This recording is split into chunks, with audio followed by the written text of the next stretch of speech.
All speakers, please also take your seats. Просим всем принимать место. Некоторые презентации будут на другом языке. Предлагаем тоже взять оборудование для перевода.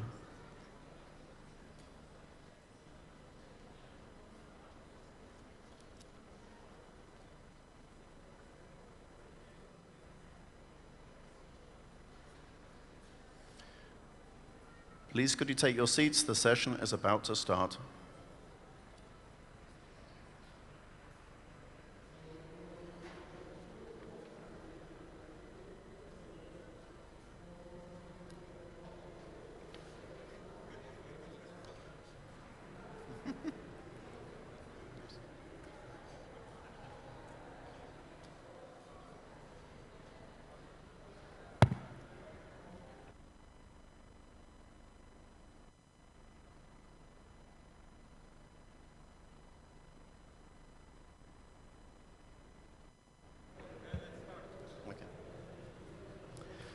So, Salam Alaikum, Dobry Din, good afternoon, distinguished speakers, participants, and guests. Welcome to the 15th Jubilee International Economic Forum, Russia and the Islamic World, Kazan Forum 2024. Our session is entitled Interconnection between Spatial Data, Construction, and Technologies in the Development of Territories.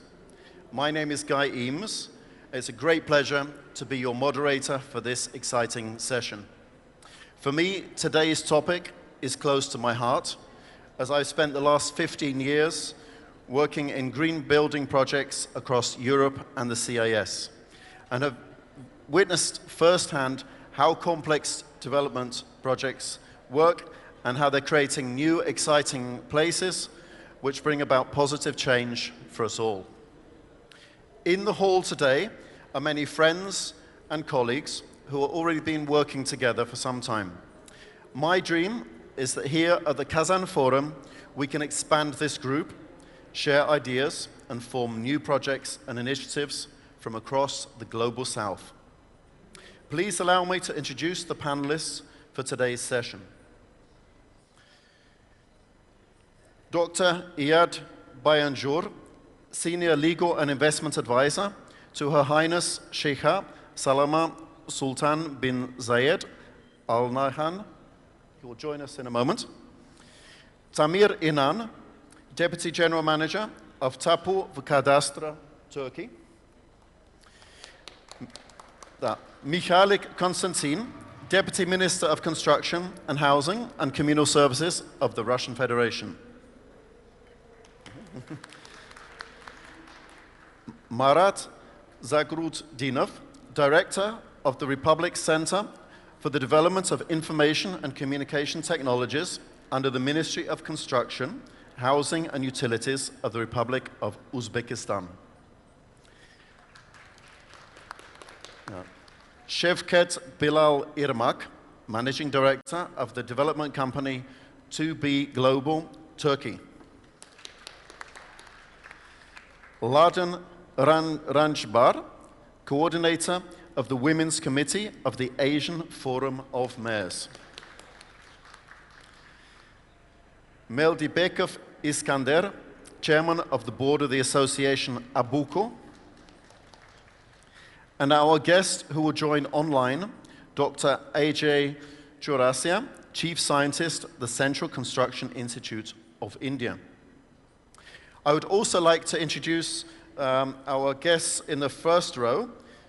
Sharaf Rajabov, Deputy Director of the New Tashkent Directorate under the Cabinet of Ministers of the Republic of Uzbekistan.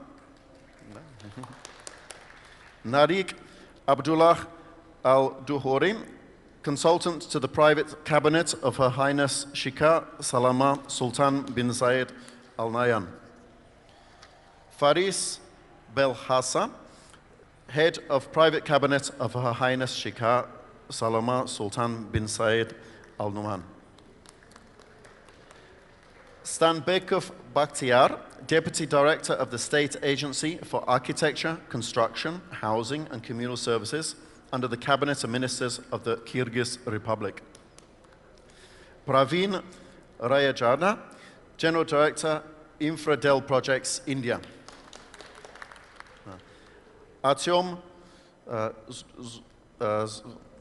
Zdunov, yeah, Head of the Republic of Moldova, excuse me, yeah.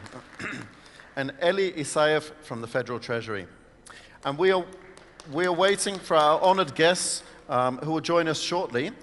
Husnunin Marat, Deputy Prime Minister of the Russian Federation, and Minikhanov Rustam, Rais of the Republic of Tatarstan. They will join to our session a few minutes later. A round of applause, please, for all of our speakers. Now I'd like to invite Iskandar Meldibekov, Chairman of the Board of the Association Abuko, to greet the participants. Assalamu alaikum wa rahmatullahi wa barakatuhu. Хайрлы күн, қадірлі дін мұсылман қардашларыбыз. Добрый день, уважаемые гости. Good afternoon, dear guests and participants of the International Forum Russia Islamic World. For me, it's a great honor to take part in today's session, and I hope that each of us will get a lot of useful information and knowledge that can be adapted in their countries. And I would like to thank the government of the Republic of Tatarstan, all the team of the Agency of Investment Development of the Republic of Tatarstan, and that's a great opportunity for all the participants of this forum to be here to exchange our ideas and experience. Thank you for your attention. Thank you very much. And now I would like to invite Artyom Zdunov, Head of the Republic of Moldova, to give his greetings.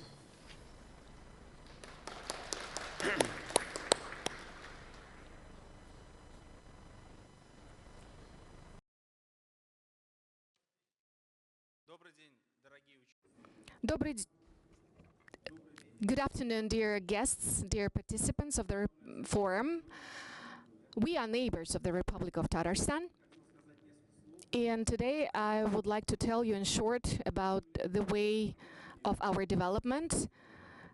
We are aimed at complex development of the territories. That's the agenda for our country, and in many directions we are pilots, pioneers. It's very important that we use not biased information and data, which is important for our foreign partners and investors. And of course, the state system of spatial data that we have, it's fully implemented in the Republic of Moldova. We do not use paper documents any longer. Financial bodies, investors, development companies, they receive our digital data. So the whole process is becoming more and more comfortable for us in order to attract investors as well. We are developing Saransk, the capital of Moldova, which hosted the World Cup in 2018, and we have a wide number of territories that we plan to develop with residential complexes. So that's why we have to adapt legislative basis in accordance with modern international norms. And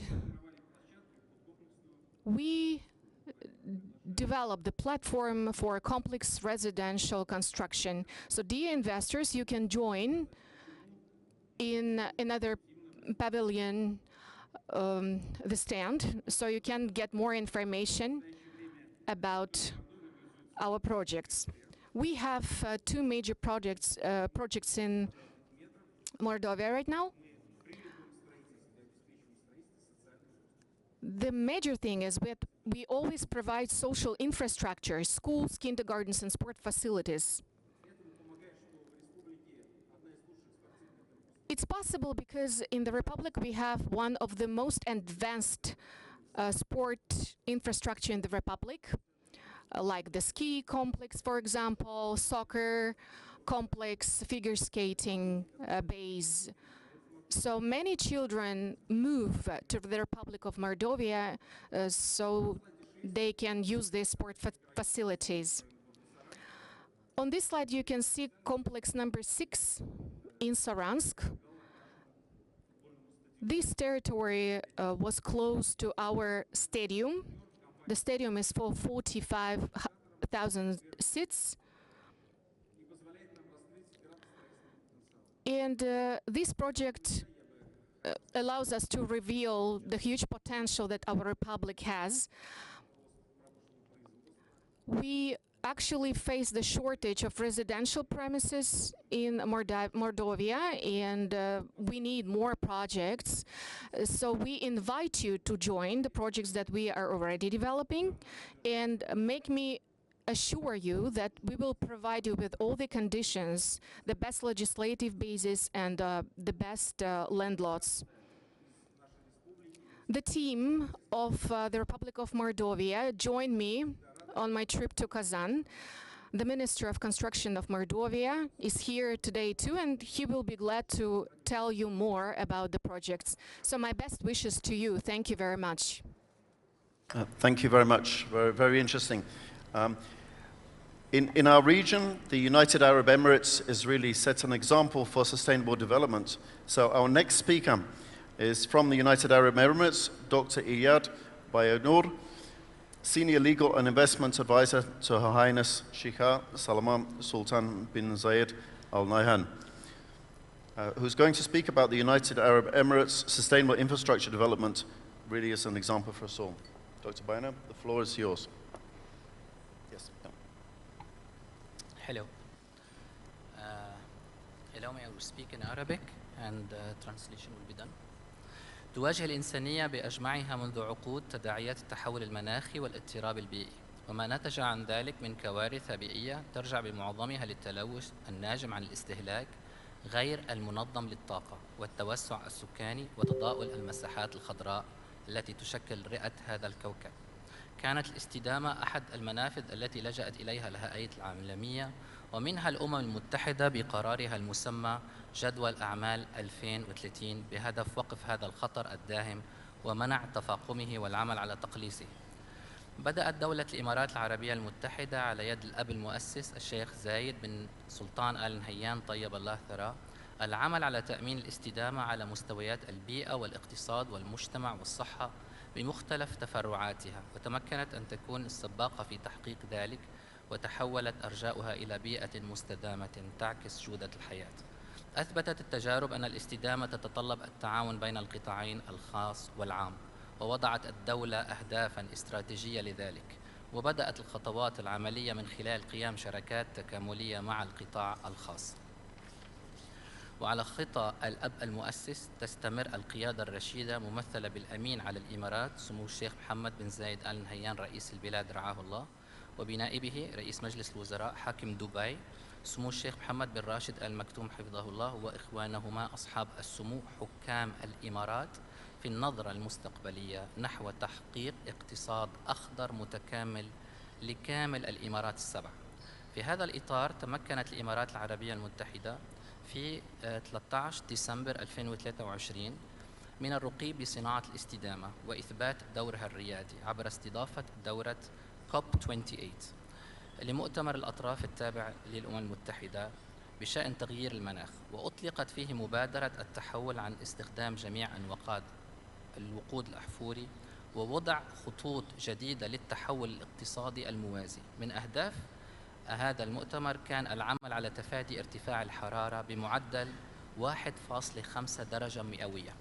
تمكن المشاركون في الاتفاقية من صياغة رؤية مستقبلية مع دراسات علمية متخصصة بشأن الحد من أسباب التغييرات المناخية وفي مصادر الطاقة والنظم الغذائية. شكلت نتائج COP 28 خارطة طريق لاستغلال وإدارة موارد هذا الكوكب بحكمة تفضي إلى ضمان استمرارية استفادة الأجيال المتعاقبة منها، وخطوة أولى نحو بناء استدامة عالمية على المستوى المناخي. على الصعيد المحلي تشكل مدينة مصدر أحد إبداعات الاستدامة على المستوى الحكومي وقيمة مثلى جعلتها نموذجاً على المستوى العالمي لمدن تنشأ وتستمر بعيداً عن اقتصاديات النفط والغاز، معتمدة على أعلى معايير الاستدامة في إنشاء المباني الخضراء الموفرة للكلفة والطاقة وتأمين بيئة صحية مثالية من خلال ضمان جودة نقاء الهواء والمياه. وعلى صعيد الطاقة تعمل مدينة مصدر لتحقيق الطاقة الصفرية على مستوى الدولة في عام 2050 من خلال تقليل الطلب على المياه وتسخير الطاقة المتجددة عبر محطة شمس بقدرة 100 ميجاوات من الألواح الكهروضوئية. وكذلك هذه الريادة تجلت في مدينة مصدر جعلتها تعمل حالياً على التعاون في مجال الطاقة النظيفة مع إسبانيا في إنشاء محطة طاقة شمسية بقدرة 120 ميجاوات، ومع بريطانيا في محطة توليد طاقة الرياح عند مصب نهر التايمز بقدرة 650 ميجاوات، وعدة مشاريع عالمية أخرى. مدينة مصدر في العام 2008 كانت اللبنة الأولى في بناء المدن والمناطق المستدامة في الدولة، وأول مدينة تعتمد على الطاقة النظيفة والمتجددة لتكون مركزاً عالمياً في مستوى الاستدامة بالطاقة النظيفة في الاقتصاد والتكنولوجيا. وبنفس الروحية سعت بقية إمارات الدولة إلى تأمين مصادر ووسائل الطاقة البديلة.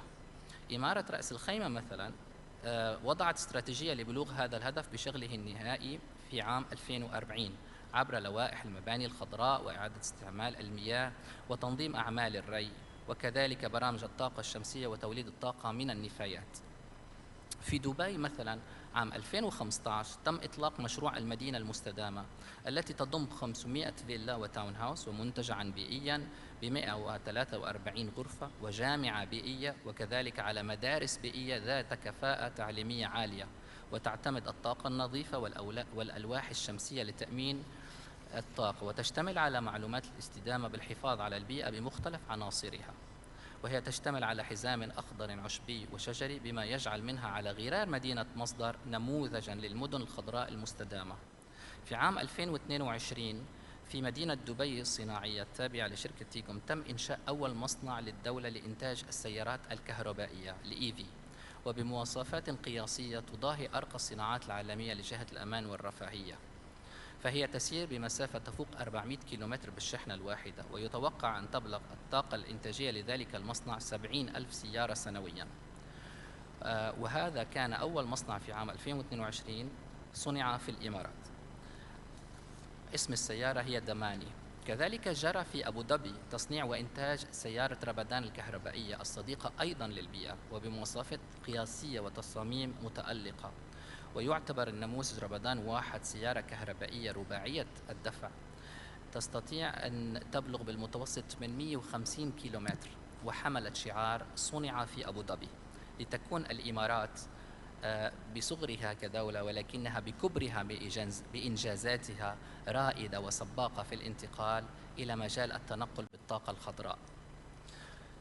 في سائر مجالات الاستدامة تشجع الدولة المبادرة الفردية وتقدم الدعم اللازم، كما تعمل الدولة بمختلف إماراتها على إعادة تدوير سائر أنواع النفايات لإعادة تصنيعها وإعادة استخدامها في المجالات المتنوعة. وكما قلنا فالمساحات الخضراء هي رئة هذا الكوكب بما تقوم به من امتصاص للانبعاث الكربوني وإنتاج الأكسجين.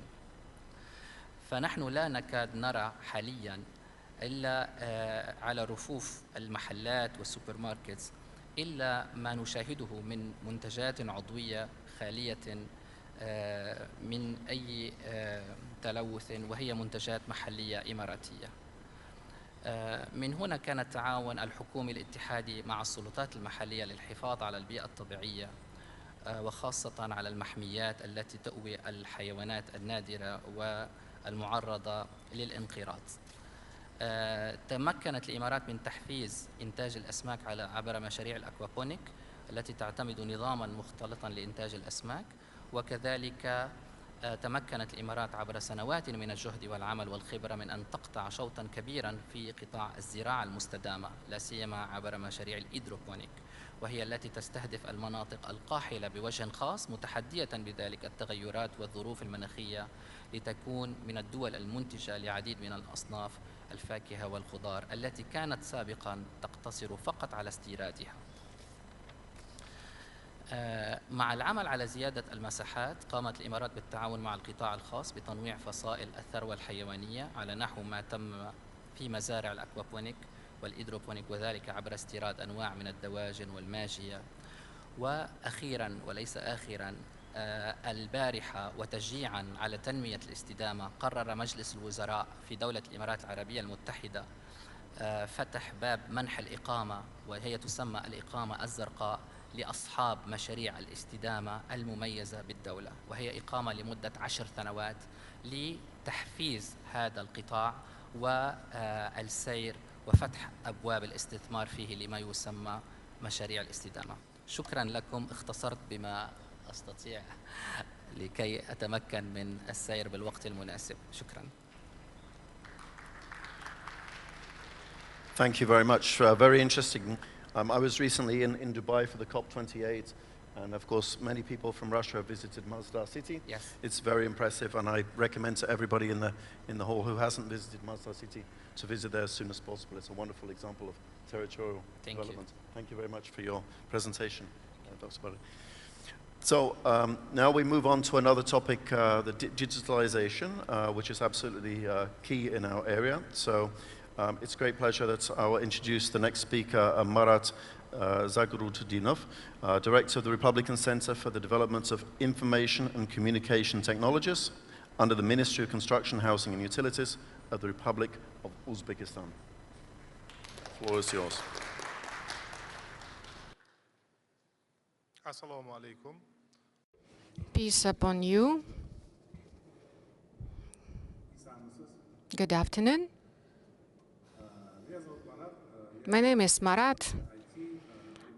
I'm the Director of IT Development under the Ministry of Construction and Housing and Communal Services in the Republic of Uzbekistan. We started our project in 2019.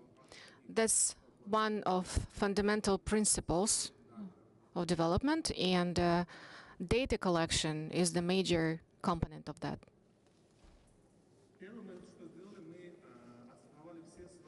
The first thing we did, we prepared a digital solution for all communal and housing services, which let us make the whole process of data collection, data processing smaller, less, shorter. Before it was up to 45 days. Now it's only 14 days. Of course, we continued the whole process. So the technological process in the field of construction starts with the permission of the council. After that, all the projects have to process the procedure, the inspection. Before, we got plenty of documents, and experts had to see all those documents. And we spent a lot of time, too much time, and too much paper, actually. That's why we launched the expertise digital system. First of all, when we got the documents, before we had to interact face-to-face. So there was a risk of bribery, for example. Now it's impossible, because when a certain applicant prepares documents, he doesn't know who is going to be an expert.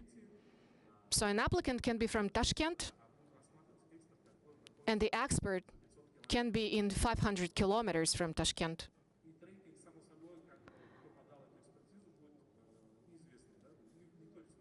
And no one will be able to get this information about the applicant and the expert. We also launched the rating system for construction organizations. I probably have to tell you more details about this rating system, ranking system. There are many construction companies, but how can we rank the quality of their services? Of course, we developed criteria,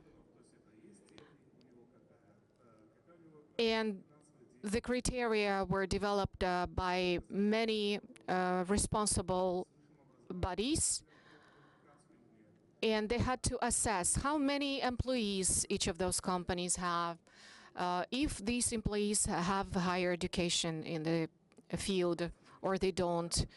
So you can see on the slides,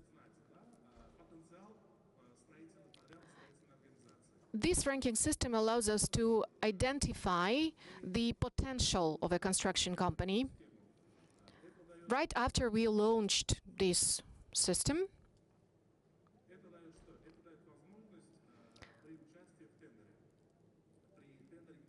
we were able to provide more opportunities for tender competitions.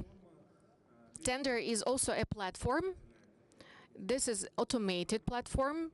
It generates all the protocols and prepares all the agreement documentation, and then the system sends all the documentation to the treasury, and we send the money. So the system is a closed system.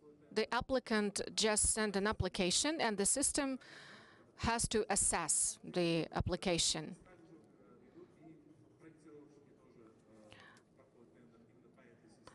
This system is available for construction companies, for development companies, for engineering companies as well.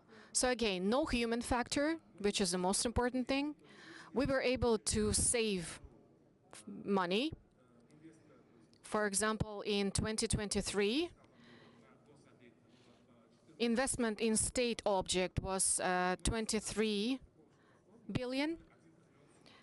And with the help of this platform, we were able to save 1 trillion, which means like 6%. Obviously, the winner of this competition, tender competition, is based on its rating and the amount of money they want for their services.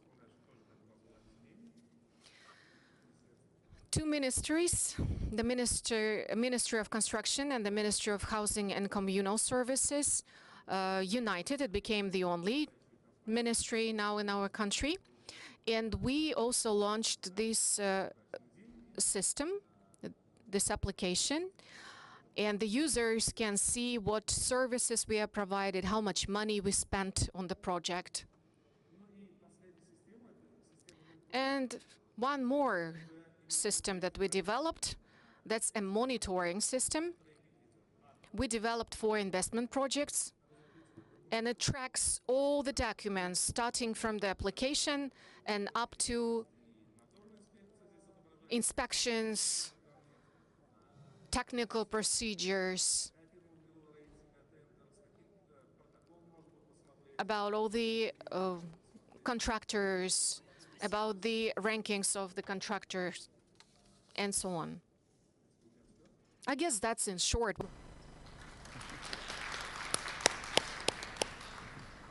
Marat, thank you very much. Very impressive, very impressive. So, obviously, digital technologies and transparency is incredibly important. That's why I ask for your special attention to the following presentation by the Deputy Minister of Construction, Housing and Communal Services of the Russian Federation, Konstantin Mikhalik. The title of the Deputy Minister's presentation is The Digital Transformation of Spatial Development Management through the Management of Information Systems for Urban Development in the Regions.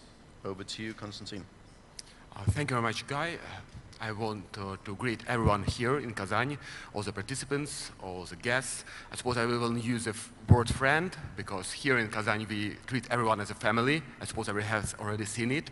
If you allow me, I will continue in Russian, but if any question will arise, I will be ready to answer in any language you will ask me to. So, добрый день еще раз всем. Да. In English, I will speak in Russian. Добрый день всем, коллеги, значит, So I would like to tell you about digitalization of different fields of construction. As you know, Russian Federation has had the idea of digitalization as priority, and especially in the field of housing and communal services. We tried to reflect, the factors that are running as piloting and quite functional, and that are directly depend on the quality of digital decisions. And I guess one of the main tasks when the program was relaunched, when the branch had to be relaunched, we had to focus on organizing interaction of all of the participants on the regional level, municipality level, locally and globally speaking. And that is how the total of the life cycle growed. And there are 3 missions about this. The first mission is creation of digital twin, and it is something like 3D. It is something like a separate object which by law has to be shaped and run according to the rules of construction standards. It is something like a full-time sculpture of what we have already constructed, so that we might have to rely to the original and add some details to it online. It's quite comfortable. And something like a digital twin of the state of the country. It's going to be fully realized up to 2030. The first instrument is some digital facts of constructions connected with some program, products and elements, which can enable all the participants of the markets and business to work hand in hand on certain rules, because there should be some common language among all the participants. We should have very strong team. Thank you. And something like a range of tools, dear colleagues have already mentioned, from Arab Emirates and Uzbekistan, to control each stage of work. It's quite important for each stage to be transparent and to be shaped from the sources that are manageable. So this is the vertical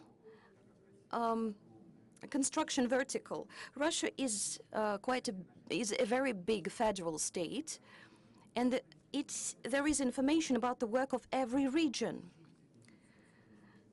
But I'm going to speak about this a little bit later. So there is a system with shaping this kind of digital twin, giving some right license, right documents connected with this or that side, with this or that object. And the chief problem was that all of this was happening. For example, 16 documents of medium size, and you have to take them all. And this paper process was getting very complicated. It complicated the process of communication among the participants. So we have to understand that, for example, you've got the lowest standing element connected with market items. Each project today in all regions is in a certain list of objects which is added and added almost on the daily basis, and it is monitored before it's going to end the building term, for example. So this very element is connected with 2 element platforms. One connected with digital processes in one organization, and another one from our colleagues in Ministry of Digitalization. And we can have a look at this system as quite comfortable. We can add some details and documents. We can add some strategic decisions. solutions. And owing to this vertical, we've got a common picture of how the information has to move and what we can get from it. As I have already mentioned, the center, the crucial element of digitalization management is regional monitoring. In 85 regions are already equipped with this platform, and in those 85 regions, there are full-time systems with complex knowledge of territories that support all kinds of state services, and it helps to support residents, some residents' ideas, and residents can take part in deciding of how and where, for example, how we're going to use finance in this or that field. And on the level of federation, we have to see how regions are developing. So, and to make it a little quicker, we have to understand that it was some kind of inertive process at the very beginning, and all of the regions were running almost a similar model, but then it got different. Some people started working more with contractors, some went deep into making more vivid digital twins. 80% of regions are covered with these new digital decisions, and it's quite easier to interact. 2024 unification is the basic idea of work with digital platform. So we have constructed something like a union digital service. It's the platform Gostech. It's something like the platform of accumulating all state solutions, and it is going to be put in practice in 11 regions. And besides, of course, it has to run the supervision at every stage of work, and it enables to interact both municipal organs of power authorities and work on the global basis. And what is more important, it is the center of accumulation of the digital twin. We were following the path of Gostech as the leading idea, because there is a lot and there is a big information resource standing behind us. Of course, we have to think about information security, because the decisions taken here and inside the system is colossal. And of course, the volumes of information present there is critically important. So, 11 regions are running yellow, for example, colored, are running this platform, and they show the different color of covering of the platform work. So spatial data, a lot of data is put inside. It's all built in. And what is most important, something I would like to say, that having this kind of functional, we are supporting the initiative of each and every region and find some kind of subjective individual decision solution for each region. I'm going to show some slides of some kind of subsystems. Because, you know, the experience of one region can set a good example for other regions. And I'm going to switch regions. Next slide, please. It is the system applied in Moscow. Moscow is the capital of the Russian Federation, and it was sincerely the pilot. It has been the pilot in many aspects, technologically speaking, innovatively speaking, about the unified digital space in different branches. Why I think the basic idea speaking about effective platform construction, effective idea is usually starts with capitals and then runs into the regions. And then you again get back to the idea when, for example, Marat Shakirzianovich launched this idea. These projects started attracting other ideas of developing the branch. The Republic of Bashkortostan, the colleagues piloted quite deep work on territory planning. And the analysis here, the analysis of spatial data was written inside the system at all the stages. And according to the status of each participant, by all means. And we have to understand that this kind of documents also had to be digitalized. And as a responsible organization, we have to understand if you want to build something, you need water, gas, electricity, some kind of heaps of documentation, and a lot of participants involved here. Gazprom, Rosseti, Avtodor, RZD, railway system. So Bashkortostan was the first to unite this all in digital space, and the document is not just static, it is moving. For example, speaking about railway, RZD, you need a pipeline installed, and you've got some, for example, 2 technical decisions and some due date, and it's much quicker.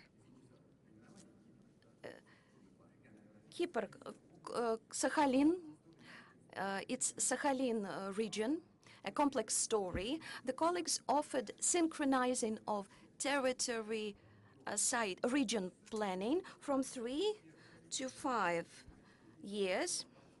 Of course, there is a problem with something we start constructing now and, for example, further. For example, once you've opened the energy station and something is going with prices and something influences the budget and the state development in total. So the colleagues were the first ones to make all of the schemes of development work together in one team so that the city or any location might understand what kind of capacity they had, what kind of programs they had at hand, and present it at the market. So the colleagues from Sakhalin added municipality branches and put a lot of detail into digitalization. If I speak about regional systems, it's not a piece of cake. It's not so simple. Of course, it all depends on municipalities, on stages of authorities you have to make agreement with when you are doing something, some kind of changes, when you are bringing some changes into the system. And all of those systems were separate, and now now there is a system, for example, of Yekaterinburg, the city in Russia, and you can easily switch to another city and follow what kind of events connected with housing and communal services are there. And of course, there are some limitations here. On the one hand, there is the solution with Crimea, Crimean region. For example, road construction was a matter to discuss in 2014. It reunited Russia, and there was this issue, and we had to find solutions and to find them quickly. So you have to understand that road development, road construction, and having a digital twin of that, all the solutions and models connected with that, there is a lot to say about this. We are busy making digital twins. It's non-traditional process. The quality of digital twins, their content, approaches, but uniting the regional solutions, we can find some additional modules, some additional processes that can launch quicker interaction. And that's all I wanted to say. Konstantin, thank you. Could I have a quick question? Should I answer here? Or? Yes, if you could, wherever's okay, convenient for you. thanks. So we heard about your digitalization system. We heard about the one going on in Uzbekistan, and I'm sure many countries have their systems. Do you interact at all between your digital platform and some of the other neighboring countries? Is there any interaction? Guy, unfortunately, not yet. It's one of the main priorities for the next years. Извините, так, стоп. А на каком языке отвечать? Да, так. Извините. Так. Можно и по-русски, да? Давай по-русски, да. Так. Unfortunately, no. We didn't plan to interact. Of course, we share our experience and we take part in discussion panels. But I'm absolutely sure that, first of all, we have to create our own contour, and after that, develop it. It's like the theory of Karl Marx and Vladimir Lenin. First of all, we have to create a foundation and then build the house. So we are in the process of creating the foundation. Digital twins, yeah? Do you think there'll be a time within the next, I don't know, 5, 10, 20 years when the whole country has like a digital model with all digital twins as well? Несомненно, давайте сразу оговорюсь. У нас No doubt. If or when my colleagues ever address us about the access to the central twin, a digital twin, you are welcome. The digital twin of Moscow city is available. It's an open access, so you can get this access. Please check it out, analyze it, and you will see the central, this digital twin, all the layers. Even if we have some new premises, some new buildings, you will see them at all layers. So if, for example, there are no roads, it will be taken into consideration, and first you will have to build up transportation junctions and transportation system, and then you will be allowed to build a residential premises. That's the point of the digital twin. And in 5 years, we plan to create digital twins for all big cities in Russia. And the master plan is based on creation of digital twins for every town, every settlement, and then we will have to interact all of them. So imagine you are building something, a hospital, let's say. So the first question is, where will you find money and how fast are you going to construct it? But the most important thing is how to build up the transportation system around this hospital. That's the most important thing for people. And that's why digital twins are that important, to make these solutions, to make those decisions.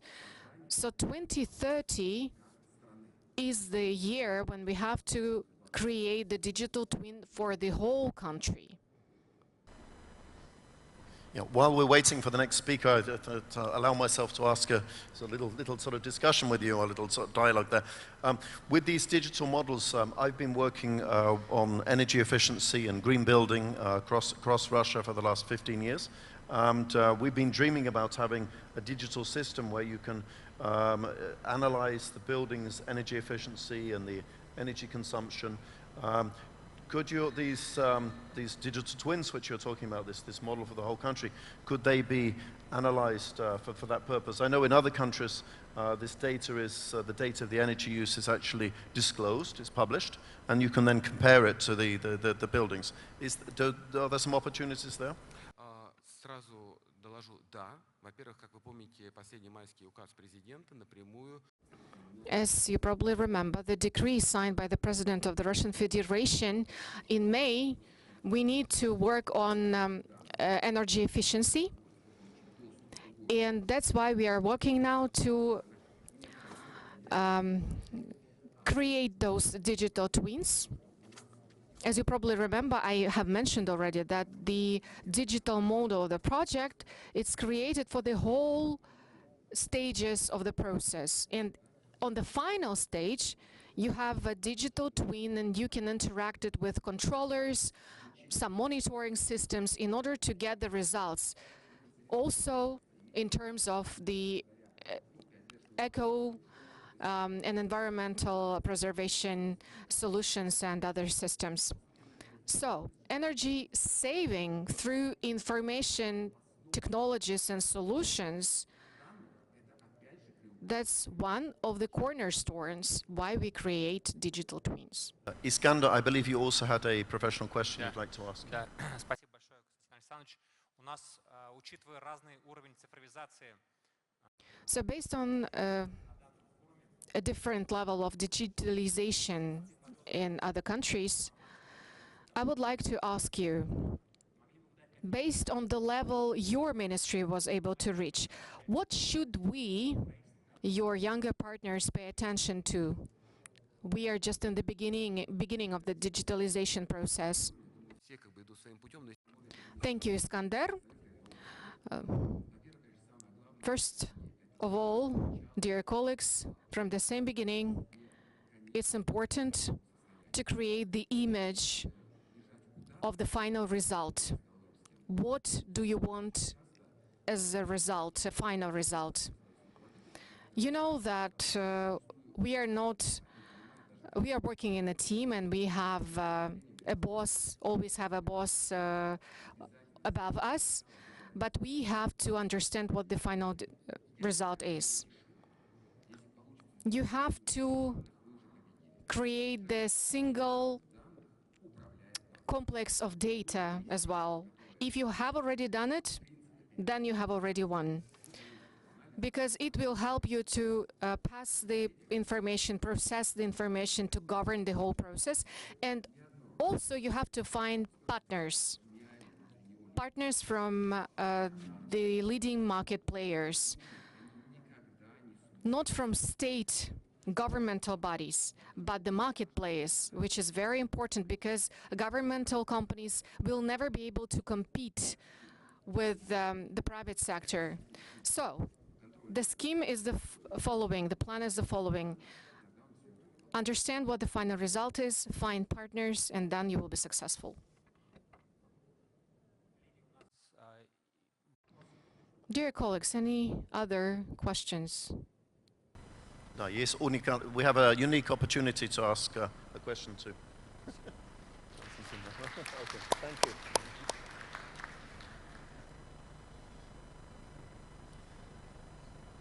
So maybe a show of hands. Who here in this hall is working in sustainable development? Would consider themselves working in sustainable development or green development? How relevant is that for all of the participants today? I mean, this has been my life for the last 15 years. This green building, sustainable development. It's a buzzword which we talk a lot about, but how relevant is it really for everybody here? We have the small question to the Deputy Minister regarding the digital transformation of all the cities, the republics, and the whole federal country.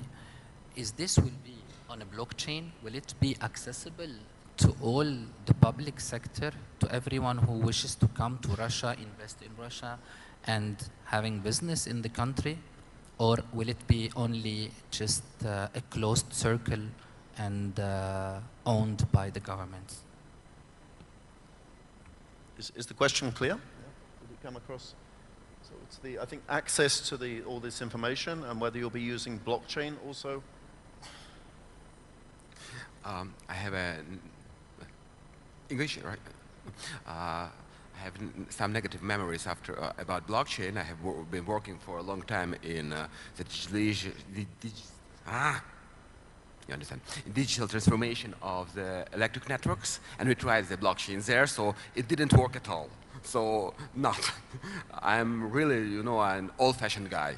So the technology should have some time, and after this time, when everything will be ready, I will be ready to use it. Not yet. Will it be accessible to the public sector or only just for the government? No, I've shown on the slide, our main priority is that the information that we use in predictivity of the public services should be based on the information from the market. And so we are working in two parallel sectors. First of all, we are doing some help on the companies who are working in construction for digitalization. We give some grants, we give some I don't know, on subsidies, and they are working with products that are using the same language, the same semantics of the objects that we are using, so we are interoperable, it's one, and after it, the information from them is considered to be crucial for us, and so we are using it without any further diagnosis. Thank you. Maybe some more questions from the hall, from our participants. What are really the major challenges in all this digital transformation? Какие самые главные сложные? Is it technology, or is it more human nature? Maybe people resisting, they don't want to. Люди. Самое тяжелое, я прошу сразу прощения у всех.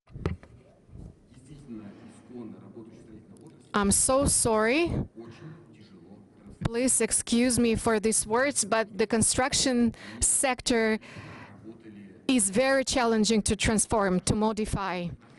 Starting from the Babylon Tower. So architects, constructors, they think that they know how to work. And it's really try to assure them that we can provide new technologies, new solutions. Okay, well, thank you very much. Was there I have another one question? question. Please, one question, last one. У нас в России их называют ТИМ, технологии информационного моделирования. Ну, это шутка, конечно. Значит, информационная модель как таковая, да, ну... In Russia, these technologies we call TIM, technologies of informational modeling. And we modified it and added 3D models. Now all the money should have the 3D model. That's important for us. And the second thing, when the special military operation started, you know that some players, some market players left Russia. And for us, it became an impetus. It let us develop our own Russian projects. We now have market players. Of course, they are still in process, these products, but last year we understood that we were able to meet all the demands in this field. All the elements were developed in order to create the register of documents. So the question was, have you already started this BIM process? BIM technology, starting from 2022, all objects should have 3D model at the design stage. Not all of them are able to do it, but in big cities like Moscow and St. Petersburg, they are able to meet these requirements. Like for 5 years already. Thank you very much. It's good to have this opportunity for the discussion. Thank you very much again, Konstantin. So, ladies and gentlemen, now we move to Turkey to hear about the role of sustainable buildings in the urban development of megacities. Şevket Bilal Irmak, Managing Director of To Be Global, Turkey. Şevket, the floor is yours. Do you have your presentation?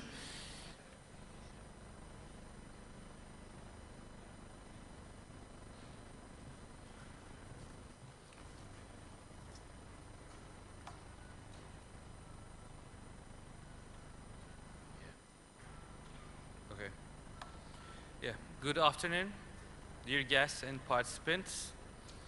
Thank you for joining today as we explore the vital role of sustainable buildings in shaping the future of urban development in our world's megacities. My name is Şevket Bilal Irmak. I'm electrical electronic engineer and I am working as managing partner of Dünya Şehir INC. Dünya Şehir is engineering-based real estate development company in Istanbul, Turkey.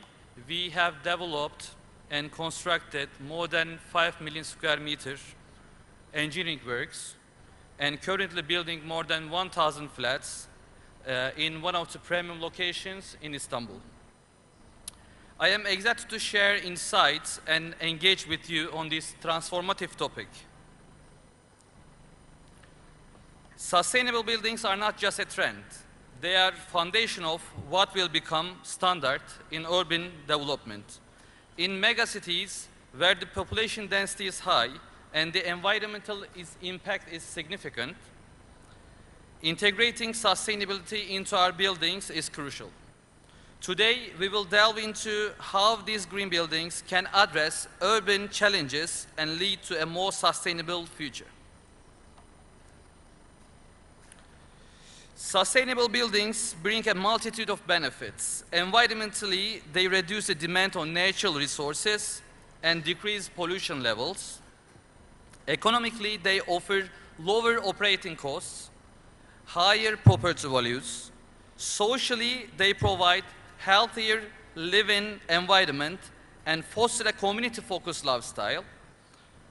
Each benefit not only enhances the quality of human life, but also supports global sustainability goals. Consider the following cases.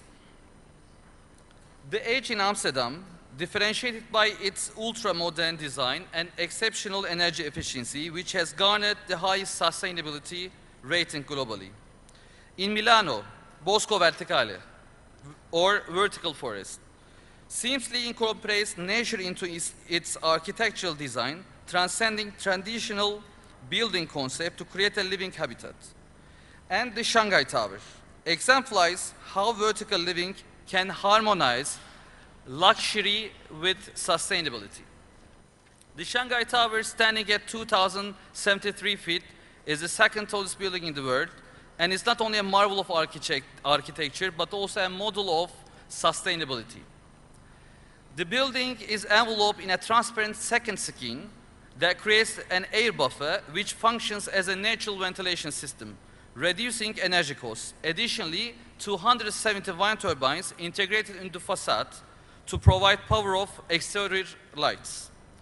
Thanks to these features, the tower uses significantly less power compared to the other skyscrapers and holds a Platinum LEED certification.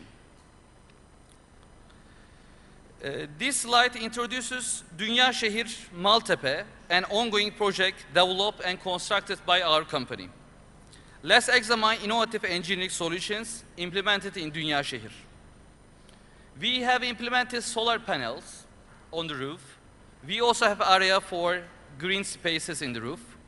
We have grey water management, botanical garden, heat pump system, smart home, and smart windows.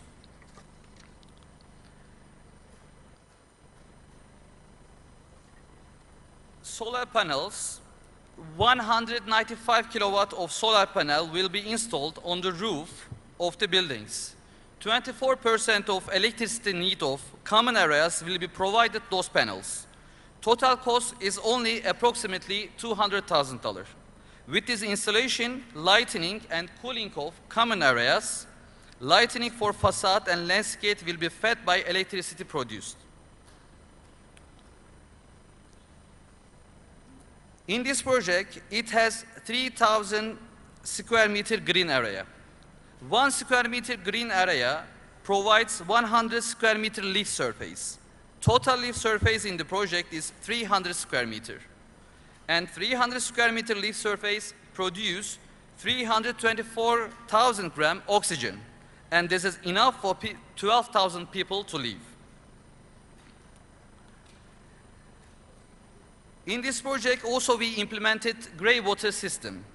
Gray water management system with this installation of the drainage system, collection, harvest of the rainwater remain from the green areas will be stored in the water tanks and filtered and will be used for the irrigation system. I'm going really fast not to bore you.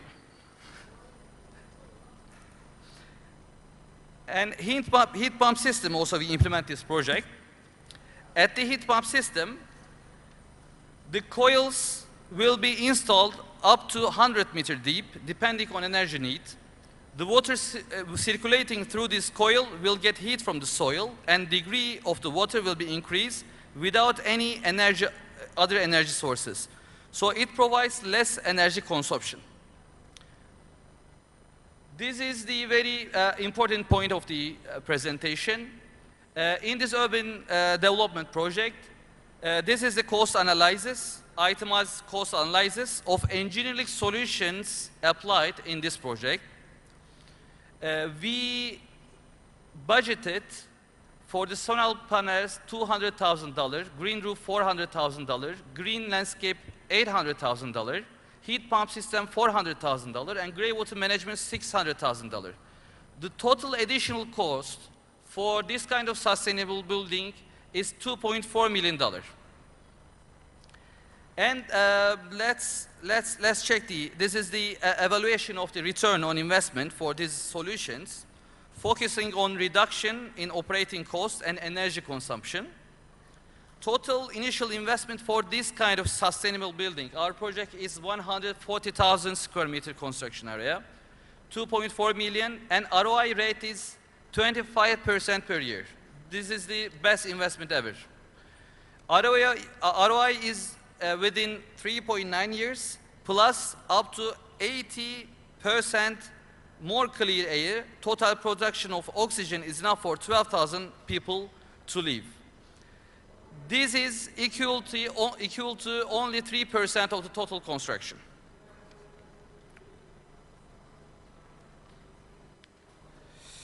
None of these will be possible without robust policies and incentives. Governments worldwide are recognizing the importance of sustainable development, are implementing measures such as subsidies for green building projects, tax incentives for energy efficient properties, and also there are some international standards, and like BREEAM, LEED, Green Building, Stanostroy in Russia, DGNB, these kind of authorities also assessing building sustainabilities. Despite these advancements, challenges remain. Technological and design limitations also present hurdles that require innovative solutions. Furthermore, general lack of awareness can slow adaptation, highlighting the need for ongoing education and advocacy.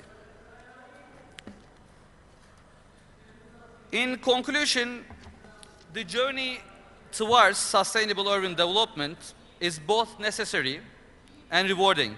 It offers a pathway to not only surviving, but thriving in the face of global challenges.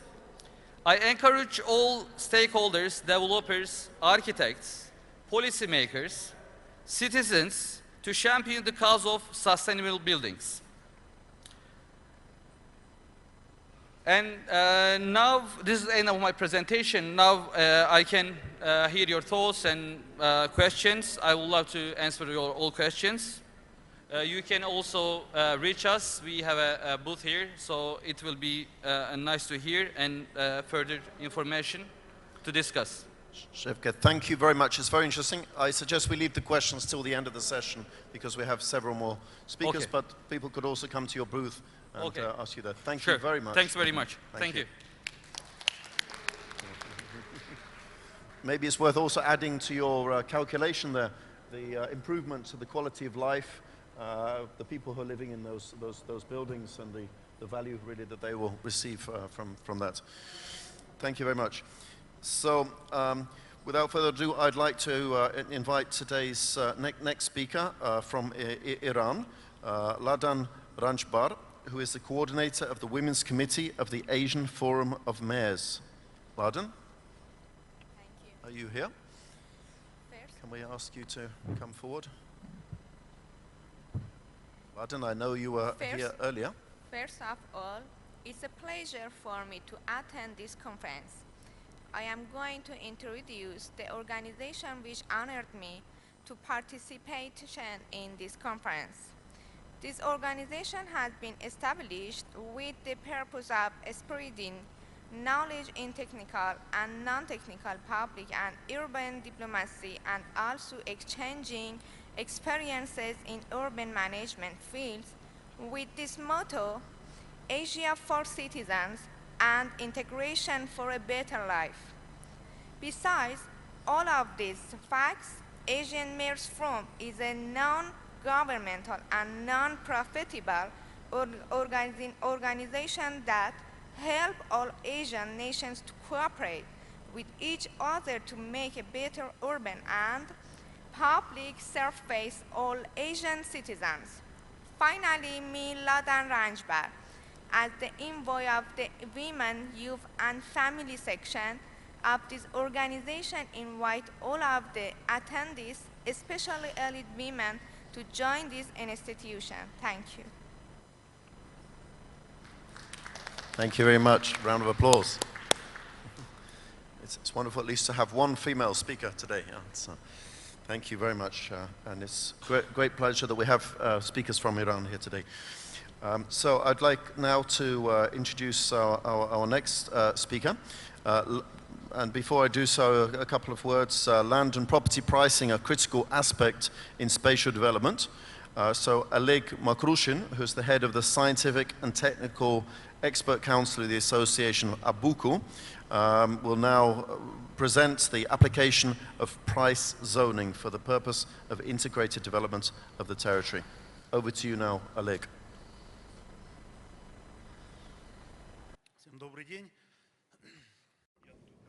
Good afternoon, Oleg. I will speak Russian. I'm still learning English, that's why.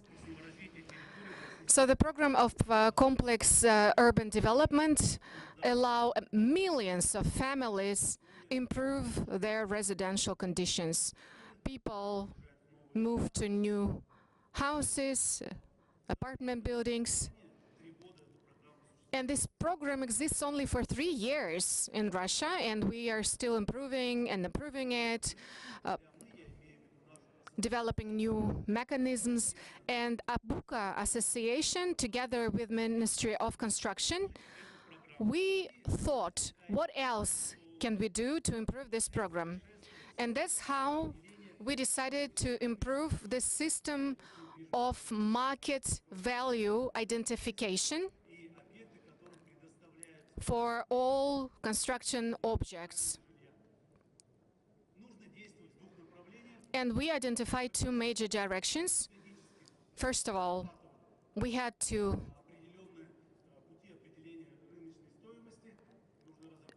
identify the methodology of this process. And the second direction is the one that we offered to test by the Ministry of Construction, is the market pricing tool. That's a new tool.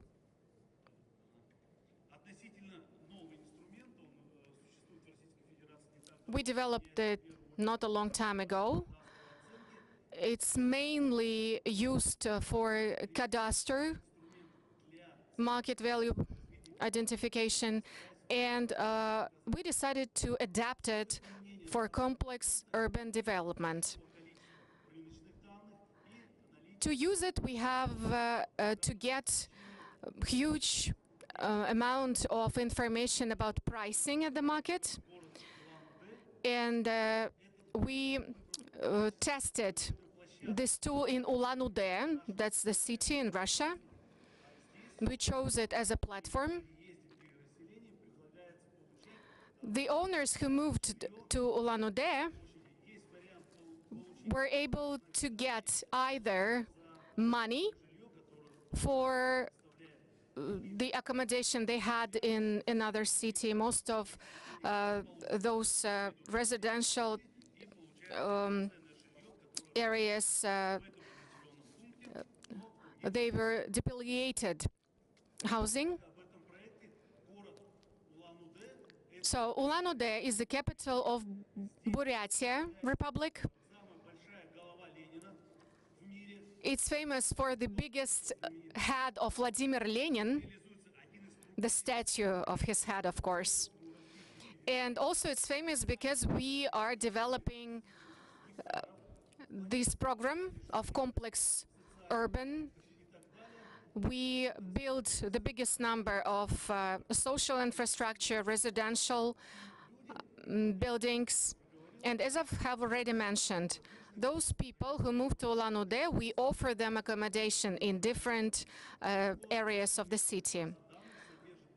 The basis has more than 15,000 recordings about residential objects in Ulan-Ude.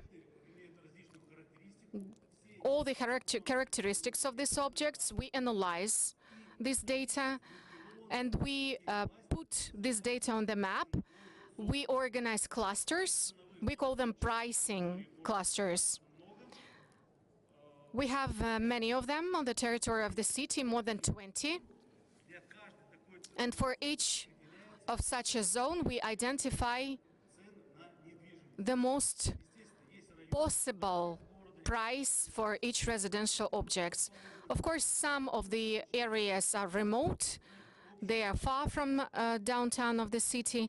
That's how we got this total map, the map of the results of this pricing. You can see it on my slides. So as a result of our work, we created the so-called interactive map of prices in the city. And it allows at any time identify the price for a residential object in any region of the city. So it helps us to offer equal opportunities for those who move from other regions to Ulan-Ude. That's what we were able to achieve using RASCO system. It allows us to calculate the formula. So how we can use it in practice? Let's imagine that someone addresses us and says that his residential object costs 120,000 rubles per square meter. Is it expensive or cheap? Our tool let us analyze all the prices for objects in this area. And at the next level, we analyze all the transactions with residential objects in the same residential building, in the same area. What apartments were sold recently, were bought, what were their prices, and that allows us to make a decision. If 120,000 rubles per square meter is sufficient, or it's too expensive, or too cheap. That's how we can give a reasonable price. How else can we use this tool?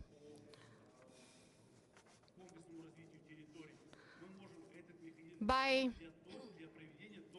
modifying the legislative norms nowadays, we can adapt this tool in order to predict what amount of finances we will need to resettle a certain number of people from one territory to another.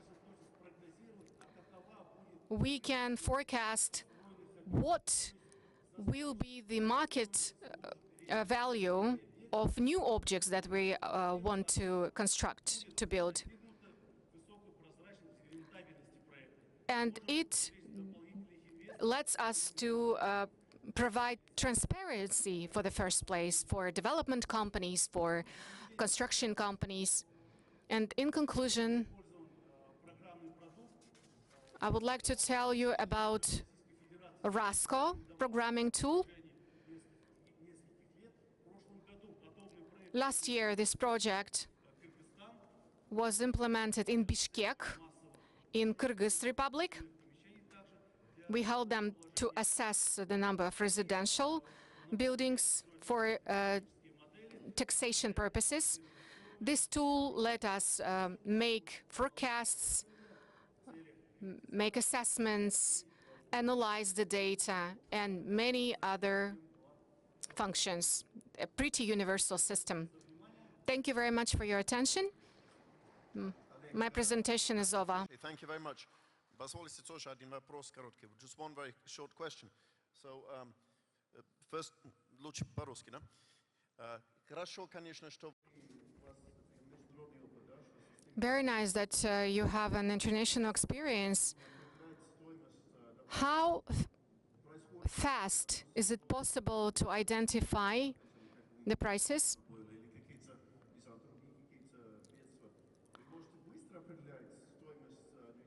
How fast can you do it, for example, under some force majeure environmental disasters? Fast enough or not, in order to compensate money to the people? Everything depends on the databases, actually, because if it's a full database, we can do it really fast.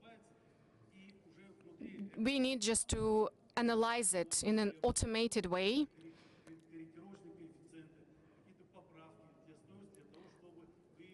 In order to identify the real price for the object. Okay, thank you very much for your presentation. Wonderful. And now, dear participants, I'd like to continue our discussion. We move back to Turkey, and we look at, we continue the topic of digitalization. I'd like to look at 3D modeling in Turkey and invite Tamir Inan and his colleague Zeynep, who is the Deputy Director General of the Registry and Cadastre Service of Turkey. Tamir? Katılanları sevgi ve saygıyla selamlıyorum. Hepiniz hoş geldiniz. Dear friends, let me greet all of the participants here. I would like to focus on the service of Cadastre in Turkey. I wouldn't like to focus on the past. We all look into the present and the future. I would like to go into detail about the projects we're developing at the moment. I'm going to touch upon some of them just in generally, and then I would like to ask my colleague to discover some details about the project. Why have I decided that we need this project? Our organization was founded more than 70 years ago. And we have to realize that our service unites all cadastre procedures, cadastre counting, something we call system Tapue cadastre. It's something like a tree, like an algorithm of all those systems. So they get united and have a system of web tuple. So we managed, electronically speaking, to have such a situation that residents might come with their documents to local services its digitalization, and we have to understand that it was our first stage, 2017, 2019. It developed then. We unfortunately had an earthquake. And what's important, Malatya, province Malatya, and after the earthquake, we got this insight. How can we protect our buildings and make them seismo-resistant, earthquake-resistant? We came to the solution of BIMA. The colleague has just told us about, to set a 3D model to see the weak points, where we can locate apartments, where they've got main walls or columns, so that we might understand how seismo-resistant they are and then think about the infrastructure around it. And we need the infrastructure not of one specific building, but of the whole region and sites. And BIMA takes this into account. It's not just about the survivability of those constructions, but we have to understand what is the future of this very location with this or that building, what kind of issues we are going to find, to come across, and what crises can break out. In order to construct, we have to focus on the so-called lines of the place where we're going to build. What kind of conditions, climate conditions, topographic conditions there are around this building. We've got this special, we find the so-called twins, and we compare the projects, and we have managed to integrate them, MAXTA. We refer to this as MAXTA. The models that work together, we are in close connection with the mayors, with housing and communal services. Of course, we can digitalize any model, but if it is not working, who can it save? Who can it rescue? We have to have a look at the building of how what's the outer part and what is inside there, and how many people are going to live inside, what kind of infrastructure they are going to have. And we understand that before the project, there should be a topographic area in planning, some kind of calculations.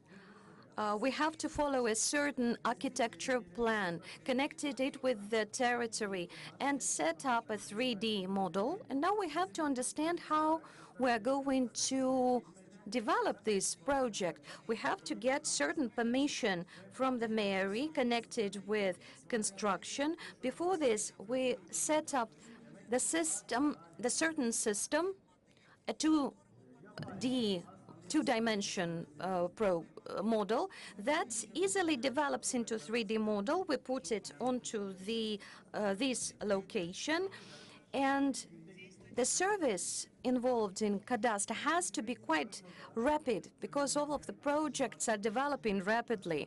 So we have to optimize speed. We have to understand that cadastre is the service that deals with housing and communal services and calculations. We have to integrate it with local state services so that we might have a certain catalog which is also digitalized. So it's separate work. I have tried to explain how important it is. I'm going to refer to my colleague to explain it in detail.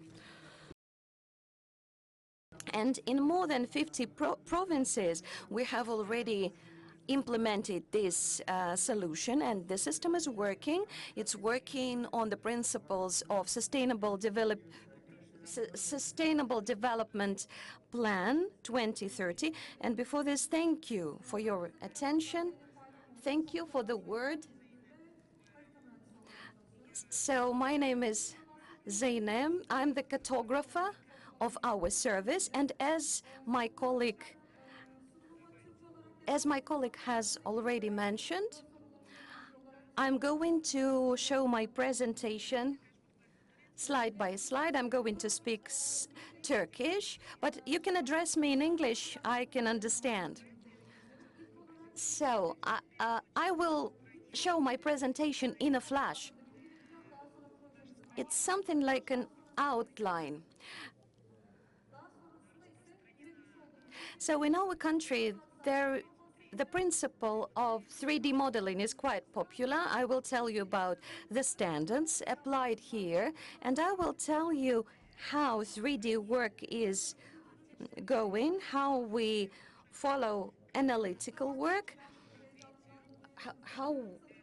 and what refers to sustainability.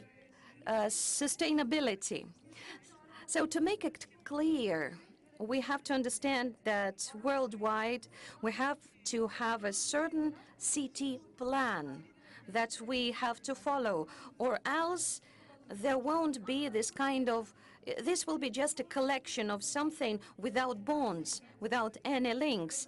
So if they are not in harmony with each other, if they do not coincide, we can collapse and collapse the whole system of city planning.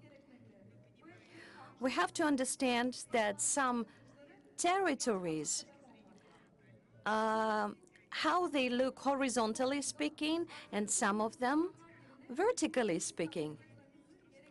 So there is a very acute issue, a relevant issue of how we can develop 2D, two-dimension modeling and quickly develop it into 3D. So our services developed the work of Cadastre and works on the basis of 3D modeling. So we had to reshape the system. We had to understand all the critical questions we had to face. And firstly, we founded a certain basis of data where we can, with a program Smart City, which is quite popular nowadays. And we have to understand, we have to develop the data that is usually offered by the mayor the information comes from municipalities. Of course, we have to bear in mind the possible seismo danger. We have to apply calculations for 3D modeling. And we have to understand that we get data from different sources. So there is a question of how to standardize the typical structure that we may deal with. So all of the structures and services have to interact and offer one unique model, which is quite comfortable to use. So as you can see on the slide, GMI, JSON, SHP, and others, they are the most popular. We have found CTJ model. Now I'm going to explain why we have decided to follow this very model. So we started the story several years ago, and the very moment we started the work, we realized we have to follow topographic analysis and some kind of topographic renewal. And of course, aside from topography, we also had to speak about flights, mapping, but it was insufficient for us, I believe. And we had to make a focus on our research. We had to standardize our old archives and include them into our new developments. And of course, there was a stage of tenders for us to digitalize our data. And as I have already mentioned, topographic mapping is the one that is in focus. We included that into the model. Photometrics is also included into BIM. Information technologies, you can see some kind of floor building with at 10 centimeter scaling. And as I was saying, 3D modeling of buildings. So we had to understand what models and what projects connected with topography are quite old to deal with, and we had to scan what kind of basis it is. We had to deal with mapping, scaling, 2D turned into 3D, and further. Of course, we've got GMAL standard that we also had to implement into the system, or else it won't be sufficient. So GML standard, and I guess the chief mission was to say that the model was free, free of charge, and free for access for everyone. So you can see the outcome of our work at the presentation. So in this video, you know, I was going to launch the video, and you can see all the data which is present here that we have to. We need to finish and move on to the next speaker. I apologize. Okay. And of course, at the end of my project, I would like to tell you about our architecture models and the outcome of our work. So for each building, we've got a certain 3D model with all the data included, topography,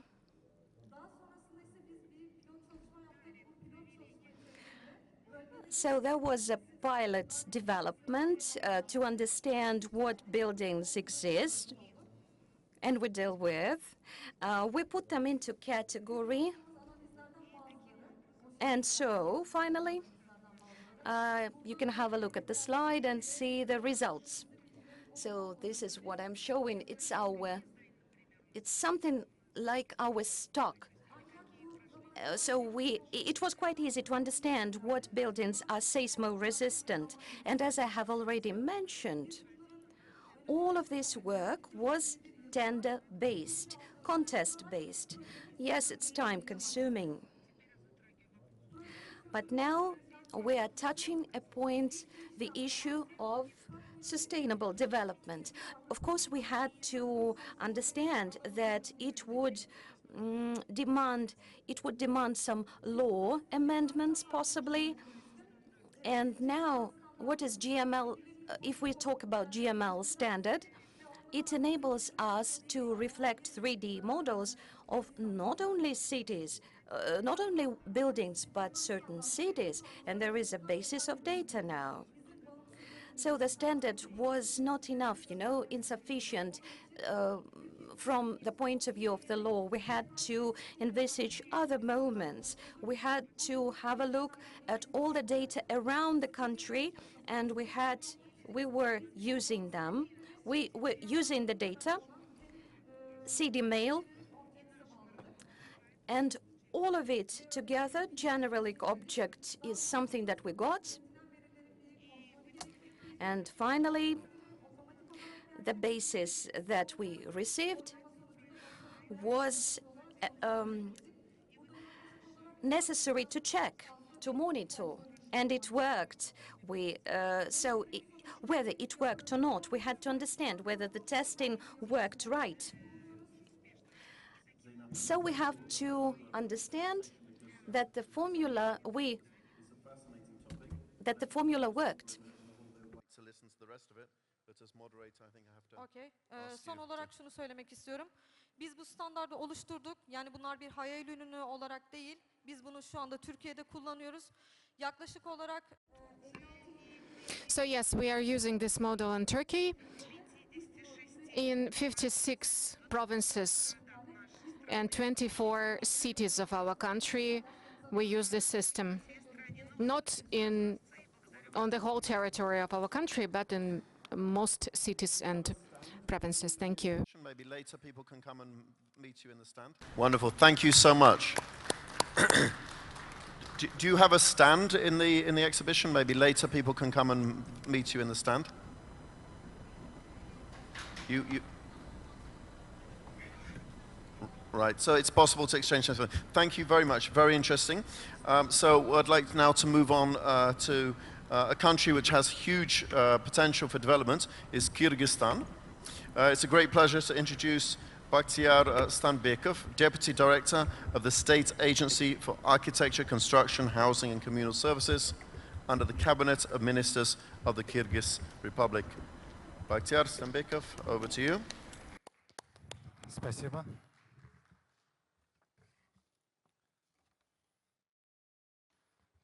Добрый день.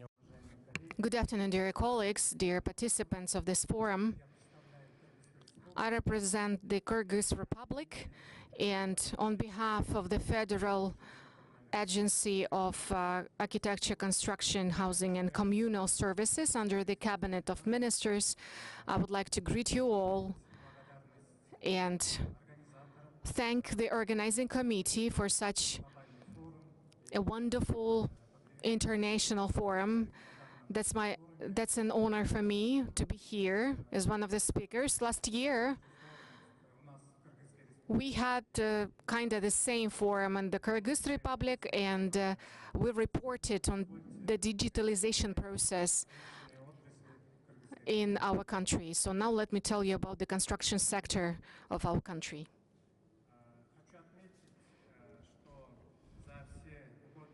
For all the years of independent history of our country, we didn't see such the amount of investments into our republic. We